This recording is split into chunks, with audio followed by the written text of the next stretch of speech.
নমস্কাৰ। এম খবৰৰ চেনেললৈ মই এটা আপোনালোকক নতুন ভিডিঅ' লৈ আহিছোঁ।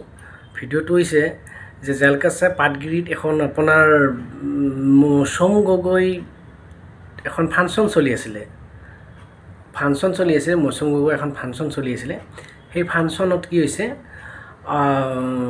তেতিয়া ৰাতি 1টামান বাজিছিলে। 1টা বজাত আপোনাৰ যিখন ফাংচন চলি আছে, সেই ফাংচনখনত মৌচম গগৈ প্ৰগ্ৰেম কৰি আছিলে। সেই প্ৰগ্ৰেম কৰি থকা সময়ত সেই দৰ্শকৰ মাজৰ ফালৰ পৰা এজন দৰ্শক গৈ মৌচম গগৈৰ কাণত গৈ কি ক'লে যে এনেকুৱা ভাষা ক'লে, এনেকুৱা ভাষাৰে এনেকুৱা ব্যৱহাৰ কৰি মৌচম গগৈক মানে কি হ'ল, সেই ল'ৰাজন গৈ মৌচম গগৈৰ কাণত কি ক'লে। আৰু তাৰ পাছত মৌচম গগৈ কোৱাৰ পাছত যেতিয়া সেই দৰ্শকজনৰ তাৰপিছত যিজন দৰ্শকে মৌচম গগৈৰ কাণত যাই সেই বেয়া একাষাৰ কথা কৈছিলে যে ৰাতি 1টা বজাত, বাকীখিনি মই নকওঁ, আপোনালোকে চালে গম পাব।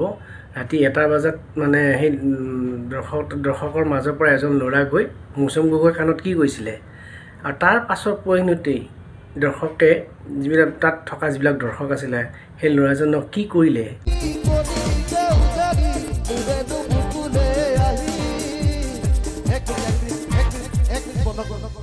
এখেতে অসৎ ভালি কৰি গৈছে। 1টা বজাত কি বাল গান গাই আছো বুলি কৈছে।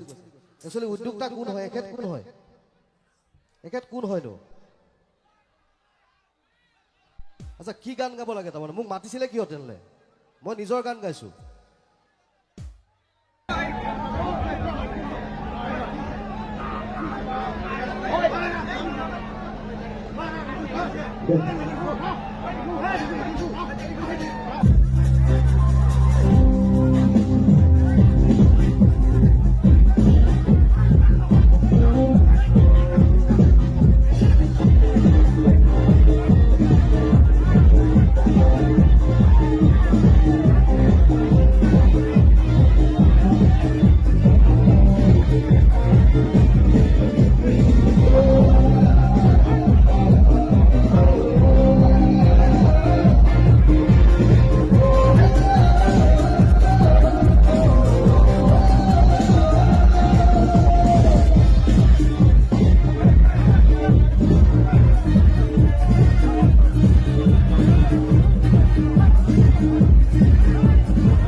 হৈ যোৱা এটা অনাকাংক্ষিত ঘটনা, যিটোৰ কাৰণে আমি খুব উদযাপন সমিতিৰ তৰফৰ পৰা খুব লজ্জিত হৈছোঁ।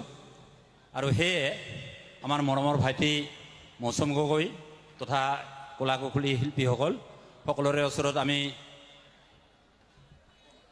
জেলকাছাৰ পাটগিৰিপাৰা ৰঙালী বিহু উদযাপন সমিতিৰ তৰফৰ পৰা আমি ক্ষমা প্ৰাৰ্থনা মাগিছোঁ। আৰু ৰাইজলৈও এই অনাকাংক্ষিত ঘটনা হৈ যোৱাৰ বাবে আপোনালোকৰ ওচৰত আমি দুখ প্ৰকাশ কৰিছোঁ। তাৰ কাৰণে আপোনালোকে যেন আমাক ক্ষমা কৰে। ধন্যবাদ। নাই অশোক দা, একো নাই।